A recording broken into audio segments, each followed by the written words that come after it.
आपने, आपकी टोपी उतर गई, आप नमाज भी पढ़ेंगे तो बगैर टोपी के पढ़ेंगे।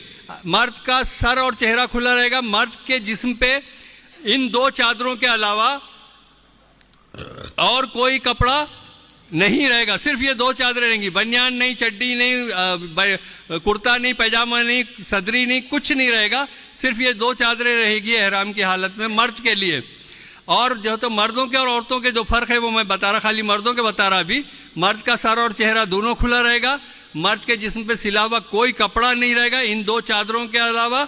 मर्द के पैर की जो उभरी हुई हड्डी है, ये वाली हड्डी, ये उभरी हुई हड्डी मर्द की जो है तो खुली रहेगी, इसलिए हम स्लीपर का इस्तेमाल बताया आपको, है ना। तो ये है मर्दों का। औरतों में, औरतों के और मर्द के फ़र्क में सिर्फ यह है कि औरतों का सर ढका हुआ रहेगा और चेहरा खुला रहेगा।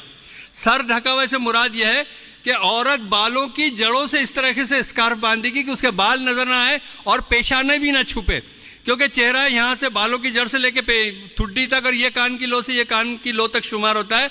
औरत को एहराम की हालत में इतनी चपनी, इतना चेहरा खुला रखना शर्त है।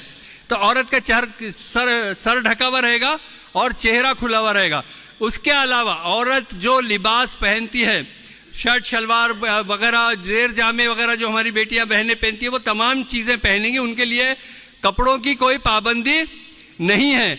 अलबत्ता पैर में सॉक्स भी पहन सकती है, पैताबे भी पहन सकती है, हाथ में दास्ताने नहीं पहनेंगी क्योंकि हथेली खुली रखना भी शर्त है।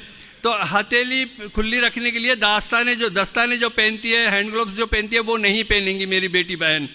तो ये फ़र्क है दोनों में। उसके अलावा जो बाकी पाबंदियाँ हैं वो दोनों के लिए बराबर है। क्या क्या पाबंदियाँ हैं भाई साहब? शोहर उसकी बीवी के लिए, बीवी उसके शोहर के लिए एहराम की हालत में हराम हो जाता है। मियाँ बीवी में ताल्लुकात नहीं होंगे। एवन ऐसी शहवानी गुफ्तगू, बोसो किनार वगैरह कुछ भी नहीं होगा। देखिए, औरत जो है ना शोहर के लिए और शोहर बीवी के लिए दो वक्त हराम होता। एक अब अगले महीने में आने वाला है वो महीना, एक महीना बाकी है। अब रमज़ान में सहर से लेके इफ्तार तक बीवी हराम रहती शोहर के लिए। रोज़े की हालत में आप बीवी से ताल्लुक़ नहीं कर सकते। इसी तरह एहराम में, एहराम की नियत करने से लेके बाल काटने तक के बीवी हराम रहती शोहर के लिए और शोहर बीवी के लिए हराम रहता। समझ में आ गई बात? तो ये नहीं होंगे। उसके अलावा नाखून नहीं काटेंगे।